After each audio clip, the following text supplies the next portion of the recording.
MMRDकडून टिटवाळा ते मानकोली बाह्यवळण रस्त्याचे काम सुरू आहे. काम सुरू असलेला याच रस्त्यावरील एक व्हिडिओ सोशल मीडियावर व्हायरल झाला आहे. एका डंपर चालकाने चक्क ठेकेदार असलेल्या मालकाचीच कार डंपरने फरफटत नेली आहे आणि समोरच्या डंपरवर आदळली आहे. यात कारचे नुकसान झाले आहे आणि ती अक्षरशः चेंदामेंदा झाली आहे. हे कृत्य डंपर चालकाने का केले ऐकून तुमच्याही मनाचे समाधान होईल. डोंबिवली पश्चिमेमध्ये असलेल्या राजूनगर भागात ही घटना घडली आहे. रस्त्याचे काम करत असलेल्या ठेकेदाराकडून कामगार आणि वाहन चालकाचे वेळेत वेतन न दिल्याच्या कारणावरून ही घटना घडली आहे. शेकडो मजूर या रस्त्याचे काम करतात. महिना उलटून गेला तरी पगार न दिला गेल्याने कामगारांकडून पगार करण्याची मागणी होत आहे. पगार देण्यास टाळाटाळ केली जात असल्याने डंपर चालकाला राग आला आणि त्याने रागाच्या भरात रस्त्यावर भर टाकण्यासाठी मुरुम घेऊन जाणारा एक डंपर घेतला. त्यावेळी तिथे ज्या ठेकेदाराकडे वेतन थकले आहे त्याची गाडी डंपर चालकाला दिसली.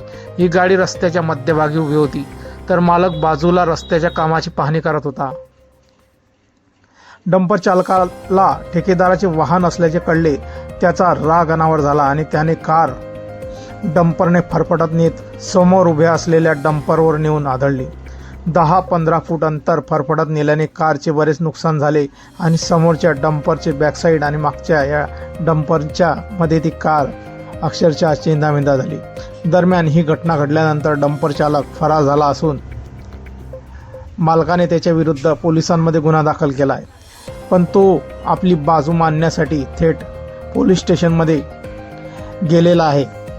मित्रांनो, हा व्हिडिओ सोशल मीडियावर चांगलाच व्हायरल झालेला असून यावरती संमिश्र अशा प्रतिक्रिया मिळत आहेत.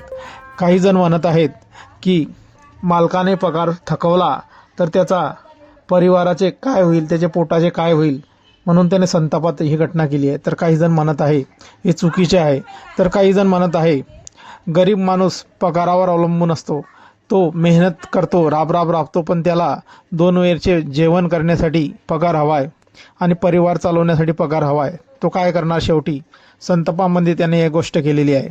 मित्रांनो, आपली काही प्रतिक्रिया असतील या घटनेबद्दल आपण कमेंट बॉक्समध्ये देऊ शकता. व्हिडिओ आवडल्यास व्हिडिओला लाईक, जे मित्र चॅनलवरती नवीन असतील त्यांनी चॅनलला जरूर सबस्क्राईब करून घ्यायचा. मित्रांनो, धन्यवाद.